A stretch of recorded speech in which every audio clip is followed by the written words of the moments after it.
Hello, my name's Cliff Thurmer. I'm the Dean of the School of Business, Technology, and Advanced Manufacturing at Goodwin University. The three major concentrations are mechatronics, automation and robotics, and then the CAD, the 3D design.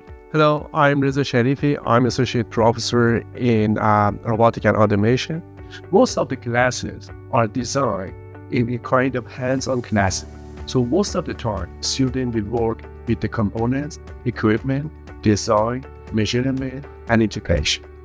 Hi, I'm Dave Turner. I teach in the Manufacturing Engineering and Technology program at Goodwin University. For students, they can do anything from work in the public sector and the traffic departments to working for a grocery store or in the manufacturing field, the post office, the delivery system.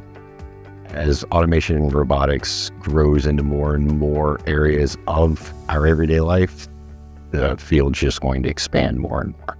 But the reality is, this kind of skill set, you can go anywhere and work. The students that will excel the best in this program are the ones that are inquisitive, that when they were maybe growing up, they played with Legos where they took stuff apart and put stuff back together. More hands-on. Anybody that's been an auto mechanic in the past or has an interest in taking stuff apart and knowing how things work,